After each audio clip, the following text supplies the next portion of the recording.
کہ دجال اس وقت کہاں ہے۔ یہ صحیح مسلم شریف کے اندر کتاب الفتن و اشراط الساعہ باب قصۃ الجساسہ، ہمارے آقا صلی اللہ علیہ وسلم نے ایک دن صحابہ کو اکٹھا کیا، فرمایا حل تدرون لما جمعتکم، صحابہ تمہیں پتہ ہے کہ میں نے آج تمہیں کیوں جمع کیا؟ ان کا جواب یہ تھا، کہتے ہیں اللہ ورسولہ اعلم،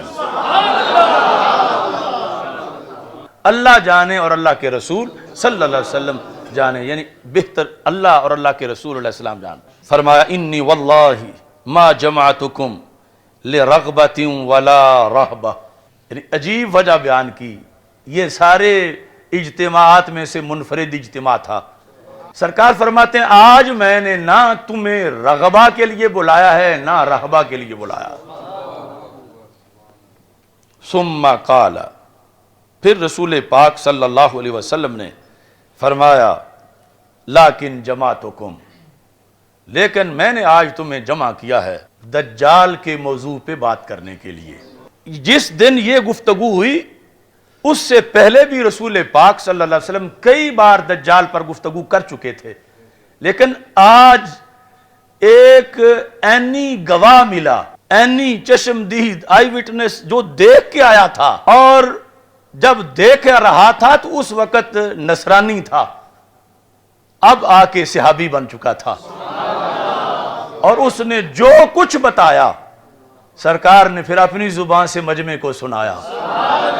اور سنا کے بتایا دیکھو جو میں کہتا تھا وہی بالکل یہ بھی بتا رہا ہے۔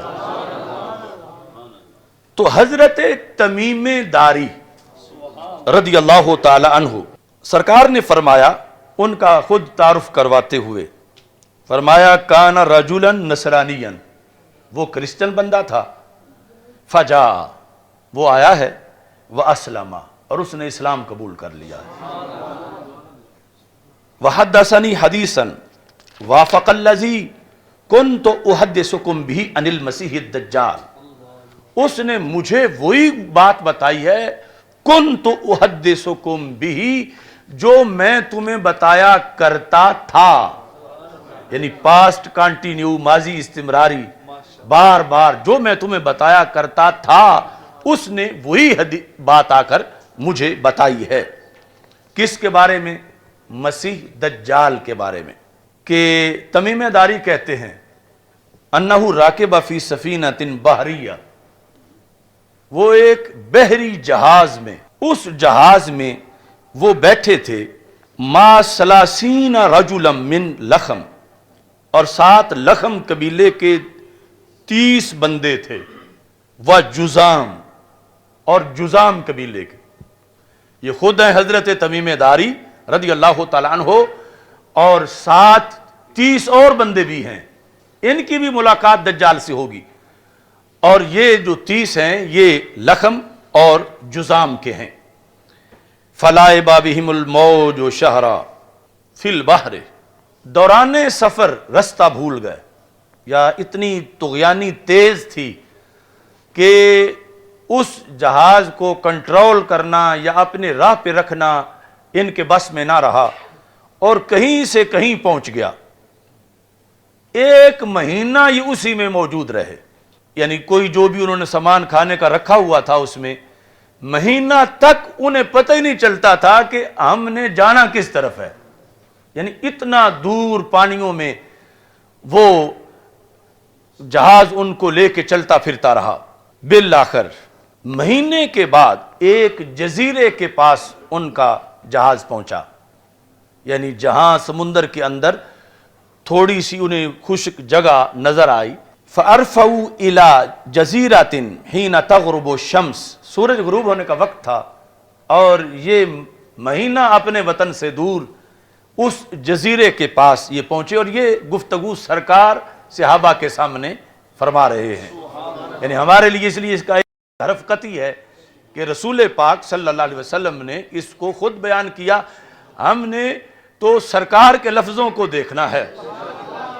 فَجَلَسُوا فِي أَقْرُبِ السَّفِينَةِ، یہ اقرب اور اقرب 2 طرح پڑھا جا سکتا ہے، اس طرح آج بھی ہے کہ بڑے جہازوں میں پھر چھوٹی چھوٹی کشتیاں بھی رکھی جاتی ہیں کہ کہیں حادثہ ہو تو ان کو استعمال کر لیا جائے، تو جزیرے کے قریب جا کر، یعنی آگے جب جہاز کا مزید قریب ہونا، پانی گہرا نہ ہونے کی وجہ سے مشکل ہوا، تو چھوٹی کشتیوں میں بیٹھ کر یہ جزیرے میں داخل ہوئے۔ فلاقیتہم دابۃ، جب یہ جزیرے میں داخل ہوئے تو سامنے ایک جانور کھڑا تھا، اہلب، جس کے بال بڑے موٹے موٹے تھے، وہ کثیر الشعر تھا، لا یدرون ما قبلہ من دبرہ، یعنی اتنے زیادہ بال تھے کہ یہ پہچاننا مشکل تھا کہ اس کا اگلا پاسا کون سا ہے اور پچھلا کون سا ہے، منہ کدھر ہے، اس کی پشت کدھر ہے، یعنی اتنے اس جانور پر بال تھے، لیکن بولی انسانی بولتا تھا۔ اور اس کا باقاعدہ قرآن میں ہے، اس کو دابۃ الارض کہتے ہیں، اس کا قرآن میں ذکر ہے۔ تو یہ دابۃ الارض وہاں موجود تھا۔ صحابہ کرام رضی اللہ تعالی عنہم نے جب اس کو دیکھا کہ یہ عجیب چیز ہے، اس جیسا آگے کبھی جانور دیکھا نہیں، قالوا ویلک ما انت، انہوں نے کہا تو تباہ ہو جائے، تو ہے کیا؟ ما انت، قالت انا الجساسہ، اس نے کہا میں جساسہ ہوں، میرا نام جساسہ ہے۔ جساسہ جاسوس، یعنی میں دجال کی خبر دینے والی ہوں، میں جساسہ ہوں۔ یہاں پھر یعنی دو طرح کی حدیثیں ہیں، کہ دوسری حدیث میں ہے کہ جب صحابہ نکلے تو آگے ایک عورت کھڑی تھی جزیرے میں، اور اس میں ہے کہ یہ دعوت الارض تھا۔ تو تطبیق جو ہے وہ یہ کی کہ یعنی وہ دجال کے دو ذرائع تھے، ایک وہ عورت وہ علیحدہ ہے اور یہ دعوت الارض علیحدہ ہے۔ اب یہ کوئی قصہ کہانی نہیں، یہ زبان رسالت سے بیان ہونے والا ہے۔ تو رسول اکرم صلی اللہ علیہ وسلم ارشاد فرماتے ہیں، ان سے گفتگو میں کہا انطلقوا الی ھذا الرجل فی الدیر، کہ یہ جو جزیرہ ہے اس کے اندر ایک گرجا ہے، اس گرجے میں ایک انسان ہے اور وہ تمہارا انتظار کر رہا ہے، انطلقوا، تم اس کی طرف چلو، اس گرجے کے اندر ایک انسان ہے۔ اور ساتھ یہ کہا فَإِنَّهُ إِلَىٰ خَبْرِكُمْ بِالْأَشْوَاقِ، اسے بڑا شوق ہے کہ تو اس سے بات کرے۔ یہ پھر یعنی چونکہ اس کے ریلیشن تھے اس کے ساتھ، دعوت الارض تھا، کہ اسے یعنی یہاں بڑی دیر ہو گئی ہے اور اسے کچھ خبریں چاہیے ایک علاقے کی، اور وہ مجھے کہتا رہتا ہے کہ کوئی بندے آئیں کہیں سے تو مجھے ملاؤ۔ اسے بڑا شوق ہے کہ وہ کوئی انسانوں سے ملاقات کرے، تو تم آ گئے ہو، تم اس کے پاس یہاں گرجے کے اندر داخل ہو جاؤ۔ صحابی حضرت تمیم داری کہتے ہیں رضی اللہ تعالیٰ عنہ، لما سمت لنا رجلا فرقنا منہا، جب اس نے یعنی ایک تو ویسی وہ ڈرونی سی چیز تھی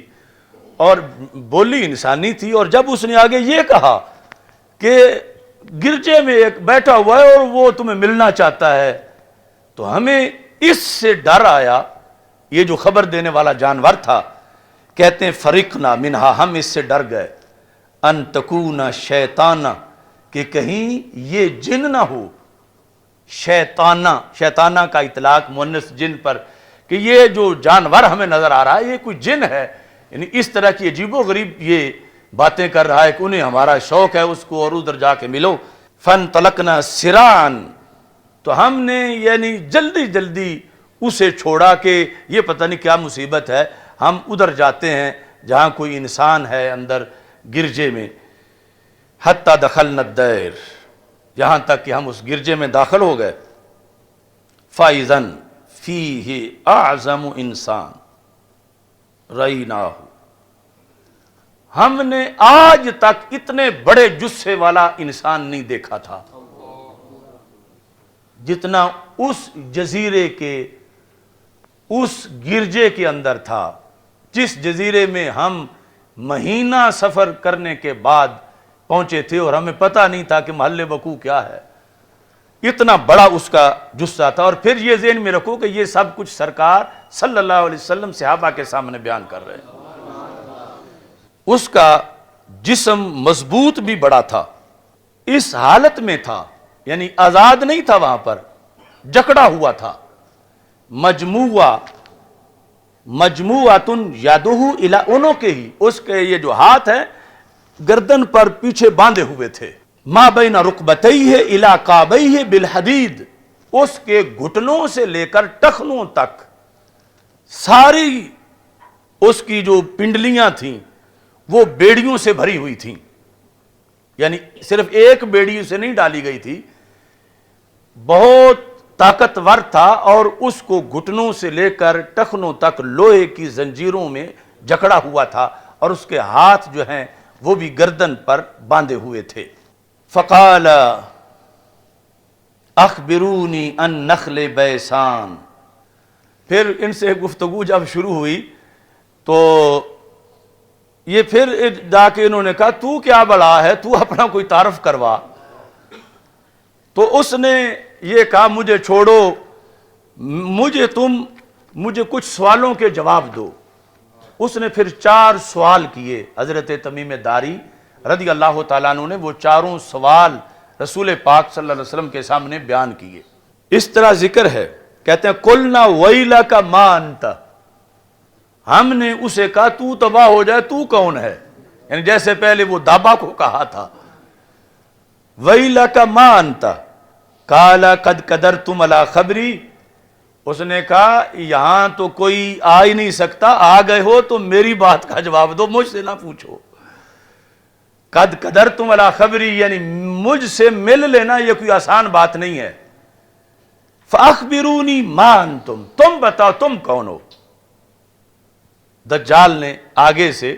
ان سے سوال کر دیا، اور یہ حدیث رسول صلی اللہ علیہ وسلم میں بیان ہو رہا ہے۔ انہوں نے جواب دیا، قالوا نحن اناس من العرب، ہم عرب لوگ ہیں، رکبنا فی سفینۃ بحریہ، ہم ایک کشتی میں بحری سفینے میں بیٹھے تھے، فصادفنا البحر حین اغتلم فلعب بنا الموج شہرا، سمندر میں طغیانی آئی اور ہم رستہ بھٹک گئے، اور 1 مہینہ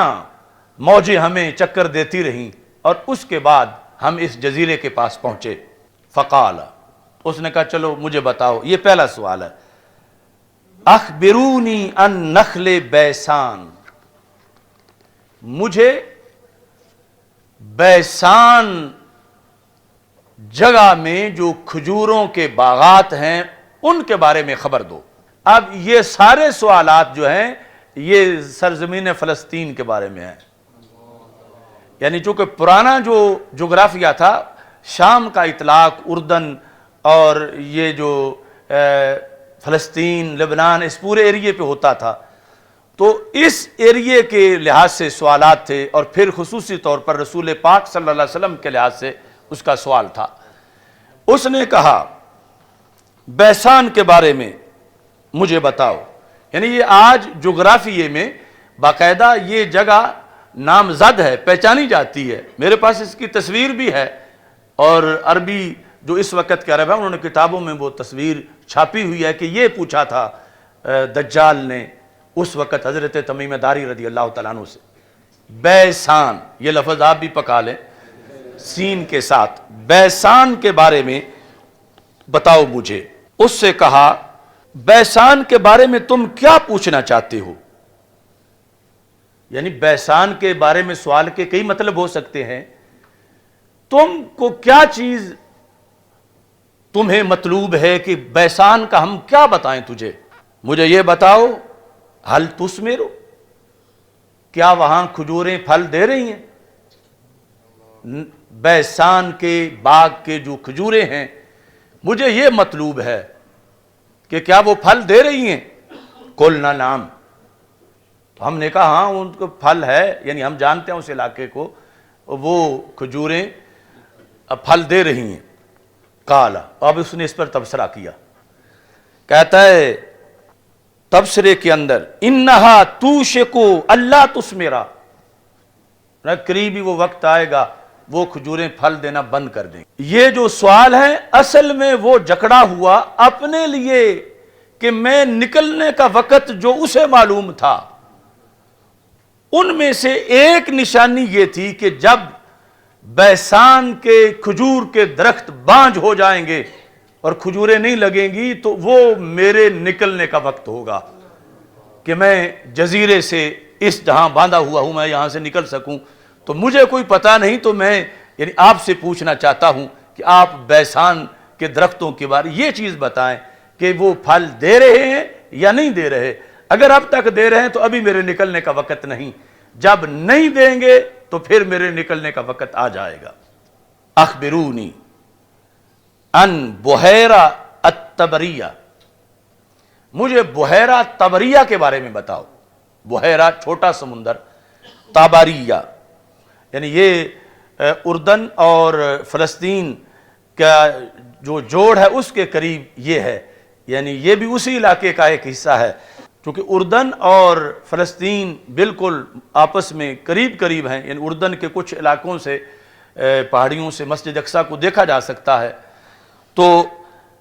طبریہ کے بارے میں بتاؤ. اس کے بارے میں کیا پوچھنا ہے؟ حل فیہا ماء, کیا اس میں پانی ہے یا پانی خشک ہو گیا ہے؟ قلنا ہی کثیرۃ الماء, ہم نے کہا اس میں تو بہت پانی ہے. قال ان ماءها یوشک ان یذهب او یذهب, وقت آئے گا اس کا پانی خشک ہو جائے گا. یعنی یہ اس کو دوسری معلومات تھیں کہ جب اس سمندر کا پانی خشک ہوگا تو پھر میری یہاں سے جان چھوٹے گی, پھر زمین کو روندنے کا میرا وقت آ جائے گا اور میں یہاں سے آزاد ہو جاؤں گا. یہ دوسرا سوال اس نے صحابہ کرام رضی اللہ تعالی عنہم سے پوچھا. پھر اخبرونی ان عین زغرا, زغر چشمے کے بارے میں مجھے بتاؤ. حل فی العین ماء, کیا اس میں پانی موجود ہے؟ وَهَلْ يَزْرَعُ أَهْلُهَا بِمَاءِ الْعَيْنِ, اور کہاں کیا اس علاقے کے لوگ اس پانی سے, چشمے کے پانی سے کھیتی باڑی کر رہے ہیں؟ یہ تیسرا اس کا سوال تھا. قُلْنَا نَعَمْ هِيَ كَثِيرَةُ الْمَاءِ وَأَهْلُهَا يَزْرَعُونَ مِن مَّائِهَا, ہم نے کہا اس میں بہت پانی ہے اور وہاں کے لوگ اس پانی سے کھیتی باڑی کر رہے ہیں. اب یہاں اس نے پہلے دو سوالوں پر جو تبصرہ کیا تھا وہ نہیں کیا, یعنی حدیث میں وہ ذکر نہیں ہے کہ ایک وقت آئے گا کہ پانی یہ ختم ہو جائے گا. پہلے جو کھجوروں کے بارے میں کہا کہ وہ پھل نہیں دیں گی, اور پھر یہ جو طبریہ بحیرہ تھا اس کے لحاظ سے کہا کہ وہ خشک ہو جائے گا. اب موجودہ جو لیٹسٹ معلومات ہیں یعنی اس بحیرہ طبریہ کے بارے میں, وہ یہ ہے کہ اس کے مجموعی پانی میں سے چوتھا حصہ باقی رہ گیا ہے. یہ یعنی مجموعی پانی جتنا اس کا پہلے کبھی ہوا کرتا تھا, سمٹتے سمٹتے سمٹتے نیچے آتے آتے آتے چوتھا حصہ پانی رہ گیا ہے. یہ جو نہایت العالم کے اندر بھی اس کی تصویر دی ہوئی ہے, اور بھی جو لیٹسٹ اس وقت عرب کی کتابیں ہیں,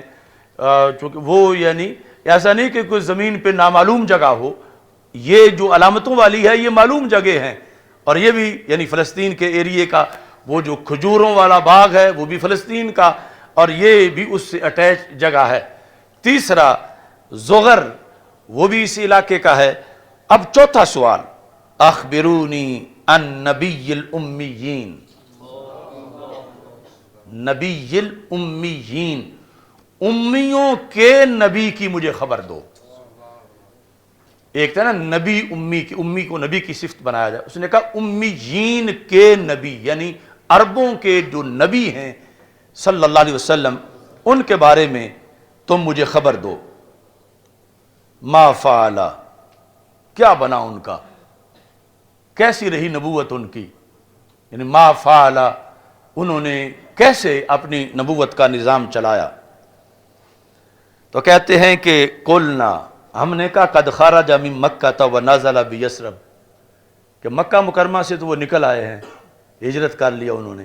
اور یثرب میں اس وقت وہ رہتے ہیں. یعنی تمیم داری بھی چونکہ ایک جنرل معلومات تھی, کلمہ تو پڑھا نہیں تھا اس وقت جب دجال سے ملاقات کر رہے تھے, تو کہا کہ وہ مکہ مکرمہ سے ہجرت کر کے مدینہ منورہ آ چکے ہیں یثرب میں. اس نے سوال کیا. یہ پھر رسول پاک صلی اللہ علیہ وسلم کے بارے میں جو چوتھا سوال تھا اسی کے اندر پھر یہ سوال ہے. اقاتلہ العرب، کیا عربوں نے ان سے لڑائی لڑی، عربوں نے ان سے جنگ کی، ان کا رستہ روکا؟ قلنا نعم، ہم نے کہا ہاں عربوں نے ان سے لڑائیاں لڑیں۔ اس نے پھر آگے سوال کیا کیف صنع بہم، تو پھر یہ جو حضرت محمد صلی اللہ علیہ وسلم ہیں انہوں نے ان عربوں کے ساتھ کیا سلوک کیا جب انہوں نے ان کا رستہ روکا، ان سے جنگیں کی، تو انہوں نے ان کا کیا کس طرح سلوک کیا ان کے ساتھ؟ فَأَخْبَرْنَاهُ أَنَّهُ قَدْ ظَهَرَ، ہم نے کہا عربوں پر تو وہ غالب آ گئے۔ لفظ یہ تھے قد ظہر علی من یلیہ من العرب وَأَطَاعُوهُ، کہ جو بھی عرب کے ایریے ان کے قریب قریب تھے ان پہ وہ غالب آ گئے ہیں اور عربوں نے ان کی اطاعت کر لی ہے۔ اب یہ جملہ ہے جو کہ ایک تاریخی جملہ ہے، یعنی جس جملے کی توقع نہیں کی جا سکتی تھی دجال سے، مگر آمنہ کے لال صلی اللہ علیہ وسلم کی شان رب اس کی زبان سے بھی بیان کروا رہا جس طرح وہ شیطان نے بھی آیت الکرسی کا درس دے دیا تھا، تو سرکار نے فرمایا ان الکذوب قد یصدق، بڑا جھوٹا بھی کبھی سچ بول جاتا ہے۔ دجال تھا مگر پھر بھی یہ جملہ بول گیا جب پتہ چلا کہ عربوں سے جنگیں ہوئی ہیں، عربوں پہ وہ غالب آ گئے ہیں، عربوں نے ان کی اطاعت کر لی ہے، تو کہتا اما ان ذالک خیر لہم، یہی عربوں کے لیے بہتر تھا۔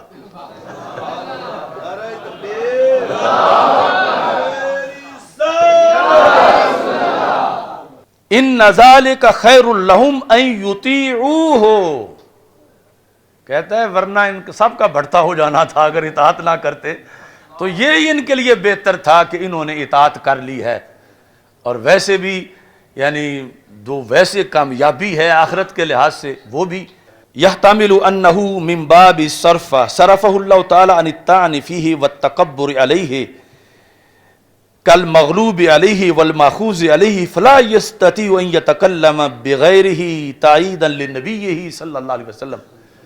فرمایا یہ رب کا تصرف تھا کہ اتنا بڑا متکبر کہ جو کہ کہے گا میں اللہ ہوں، میں رب ہوں، رب نے اس کو بھی سرکار کے سامنے جھکا دیا کہ اس جزیرے کے اندر بھی جہاں بظاہر سرکار کا کوئی غلام نہیں ہے کہ وہ سرکار کی توہین نہ کر سکے اور سرکار پر تنقید نہ کر سکے، یہ رب نے اس کا دل پھیر دیا کہ اگرچہ وہ جو بھی تھا لیکن اس جگہ اس نے یہی کہا کہ عرب اچھے رہے ہیں جو انہوں نے رسول پاک صلی اللہ علیہ وسلم کی اطاعت کر لی ہے۔ اب اس نے کہا چلو میں اپنا بھی بتا دیتا ہوں، وَإِنِّي مُخْبِرَكُمْ أَنِّي، میں تمہیں اپنا بتاؤں میں کون ہوں؟ کہتا انی انا المسیح، یعنی اس نے کہا کہ میں ہوں مسیح، یعنی خود تو اپنے آپ کو دجال نہیں کہتا تھا، یعنی اس نے صرف مسیح کا لفظ بولا اپنے بارے میں، انی انا المسیح، یعنی مسیح دجال، میں وہ دجال ہوں، مسیح دجال۔ وَإِنِّي یوشک ان یؤذن لی فی الخروج، وقت تھوڑا ہی رہ گیا ہے مجھے نکلنے کی اجازت دی جائے گی، یعنی یہ وہ تھوڑا مطلب یہ ہے کہ صدیاں بیت گئیں اس کو اس جزیرے میں، اس گفتگو کے وقت تک بھی، جو کہ پہلے نبیوں کے زمانے میں بھی جو پیدا ہوا تھا اور اسی جزیرے میں تھا، اور اب اس کو اگر مثال کے طور پر حضرت آدم علیہ السلام کے بعد سے لے کر اس کو 70-80 صدیاں گزر گئی ہیں، تو اب تو اس کے لیے پھر تھوڑا ہی تھا پیچھے کہ اب میرا پیچھے جو ہے وہ تھوڑا سا زمانہ رہ گیا ہے، یا پہلے سارے انبیاء کے زمانے کے لحاظ سے کہتا بس تھوڑا سا زمانہ رہ گیا میرا تو میں اس میں اب باہر نکلوں گا۔ ان یؤذن لی فی الخروج، مجھے اذن دیا جائے گا، یعنی جو اللہ کے نزدیک طے ہے، یعنی اسے یہ پتہ ہے کہ یہ جو میرے سنگڑ مجھے مارے ہوئے ہیں یہ اللہ کے حکم سے کھلنے ہیں، اور پھر جو ہے وہ میں نے زمین میں دوڑنا ہے۔ فَأَخْرُجُ فَأَسِيرُ فِي الْأَرْضِ، میں زمین میں سیر کروں گا۔ فَلَا أَدَعُ قَرْيَةً إِلَّا هَبَتُّهَا فِي 40 لَيْلَةً، 40 راتوں میں میں پوری زمین کور کر جاؤں گا۔ کوئی ایک بستی بھی ایسی نہیں ہے غیر مکہ و طیبہ، مکہ مکرمہ اور مدینہ منورہ کے سوا. یعنی یہ اس کو بھی معلومات پوری تھیں اس وقت بھی کہ جو اس کے ساتھ ہونا ہے جب اس نے آنا ہے، جو سرکار دو عالم صلی اللہ علیہ وسلم پہلے صحابہ کو بتا چکے تھے. کہتا ہے کہ میں فلا ادعو قریۃ، میں کوئی بستی نہیں چھوڑوں گا، نکرۃ النفی، ہر بستی میں جاؤں گا، ہر بستی جاؤں گا سوائے مکہ مکرمہ کے اور مدینہ منورہ کے. وہ کیسے ہیں؟ کہتا ہما محرماتان علیہ، وہ دونوں مجھ پہ حرام ہیں، ان کا میں بھی احترام کروں گا. ادھر میں نہیں اندر داخل ہو جاؤں گا، میں باہر رہوں گا. کہتا کلما اردت ان ادخل واحدا، حرمین میں سے جس حرم میں بھی میں داخل ہونے کا ارادہ کروں گا، ویسے جائے گا تو ضرور. اس کا ذکر بھی سرکار دو عالم صلی اللہ علیہ وسلم نے فرمایا کہ وہ احد کے پیچھے ایک پہاڑ ہے جہاں آ کر وہ ڈیرا لگائے گا، اور اتفاق سے اس کے لیے ایک محل بھی وہاں بنا دیا گیا ہے اس کی آمد سے پہلے. تو وہاں جا کر کہتا ہے کہ جب بھی میں پھر ارادہ کروں گا دن رات میں 24 گھنٹوں میں کہ میں اندر داخل ہو جاؤں، تو پھر کلما اردت ان ادخل واحدا منہما استقبلنی ملک بیدہ السیف سلطا، تو آگے فرشتہ کھڑا ہوگا اور اس کے ہاتھ میں تلوار وہ ہوگی جو نیام سے باہر ہوگی. تو اس واسطے میں پیچھے ہٹ جاؤں گا، کیونکہ اگر آگے گیا تو فرشتہ تلوار مار کے میرا خاتمہ کر دے گا. تو یہ سیکورٹی ہے مدینہ منورہ کی اور مکہ مکرمہ. یہ کہتا ہے یسدونی عنہا، وہ مجھے روک لیں گے. یعنی یہ جزیرے میں بند اس وقت بھی اسے یہ پتا تھا، اور اتفاق سے یہ ساری باتیں رسول پاک صلی اللہ علیہ وسلم پہلے صحابہ کو بتا چکے تھے. اور اب سرکار خوش ہو رہے تھے، دیکھو صحابہ جو میں نے کہا تھا وہی بات نکلی ہے نا، کہ یہ تمیم داری نے اس سے سن کے آ کر بتائی ہے جو میں ادھر تمہیں بتاتا تھا. یعنی میری معلومات، یہ سرکار کو خوشی ہے کہ، اور یہ دعویٰ کیا، فرمایا کسی نبی نے دجال کے بارے میں وہ کچھ نہیں بتایا جو میں نے بتایا ہے. پھر کہتا وَإِنَّ عَلَى كُلِّ نَقَبٍ مِّنْهَا مَلَائِكَةٌ، یہ جو انتظام ہے نا کسی ایک گیٹ پر نہیں، مدینہ منورہ کے ہر داخلی رستے پر یہی ہے شرع. کل نقب، جس طرح یہ اردو میں نقب لگانا، تو یعنی داخلے کے لیے جو بھی کوئی گیٹ ہے اس پر یہ صورتحال ہے. ملائکہ یحرسونہا، جو گارڈ ہیں وہاں پر حفاظت کر رہے ہیں، وہ مجھے آگے نہیں جانے دیں گے. جب رسول پاک صلی اللہ علیہ وسلم نے یہ حدیث بیان کی تو سرکار بیٹھے ہوئے تھے ممبر پر، تو صحابہ جو ہیں وہ لفظوں کی ویڈیو بناتے تھے. تو صحابہ کہتے ہیں کہ جس وقت رسول پاک صلی اللہ علیہ وسلم اس جگہ اس بیان تک پہنچے، قال رسول اللہ صلی اللہ علیہ وسلم، اور آگے جملہ حالیہ ہے، کہا نبی اکرم صلی اللہ علیہ وسلم نے، اور حال یہ ہے کہ سرکار کیا کر رہے تھے، وَتَانَ بِمِخْصَرَتِهِ فِي الْمِنْبَرِ، سرکار نے اس حال میں کہ اپنا عصا منبر پہ مارا اور فرمایا کوئی عام بات نہیں، طیبہ طیبہ ہے.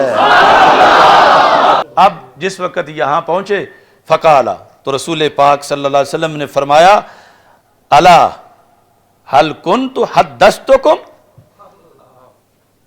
بتاؤ یہی میں بیان کرتا تھا نا تمہارے سامنے. فقال الناس نعم، تو سب نے کہا بالکل یا رسول اللہ صلی اللہ علیہ وسلم. تو رسول اکرم صلی اللہ علیہ وسلم نے فرمایا انہو فی بحر الشام او بحر الیمن لا بل من قبل المشرق، فرمایا وہ جزیرہ وہ بحر شام میں ہے. یعنی بڑا عجیب انداز ہے، یعنی بیان کرتے کرتے سرکار پھر حکمت کے تحت مبہم کر گئے کس طرح؟ فرمایا وہ بحر شام میں ہے یا بحر یمن میں ہے، یہاں پہنچ کر رسول اکرم فرماتے ہیں نہیں بلکہ وہ مشرق کی طرف ہے۔ تو یعنی جو حکمت تھی کہ اس کو کچھ پردے میں بھی رکھنا ہے کہ جہاں وہ باندھا ہوا ہے، اللہ کی حکمت ہے کہ وہ چھپی ہوئی جگہ ہے۔ تو اس لحاظ سے یعنی اگرچہ آج دنیا بڑی ایڈوانس ہو چکی ہے تو ایسے جزیرے ابھی تک ہیں کہ یعنی جہاں انسانوں کی ان حالات میں بھی رسائی نہیں ہے، اگرچہ بحری جہاز اور کیا کچھ بن چکا ہے، اور اسی لیے یعنی کچھ ایسی چیزیں ہیں ریکارڈ پر کہ کچھ جہاز اڑے اور پھر ملے نہیں واپس، گرے کہاں تھے، کہاں پہنچے کہاں، یعنی کچھ بحری جہاز اور کچھ ہوائی جہاز، یعنی اس لیٹسٹ دنیا کے اندر بھی آج بھی یعنی ایسا کوئی ماحول معاملہ ہے کہ جہاں وہ گم ہیں، اور وہ بحر ہے کہ جس کے اندر وہ جزیرہ ہے جس کے اندر دجال جو ہے وہ باندھا ہوا ہے اور اس نے نکلنا ہے۔ یہ سب کچھ رسول پاک صلی اللہ علیہ وسلم کی ایک حدیث کے اندر موجود ہے۔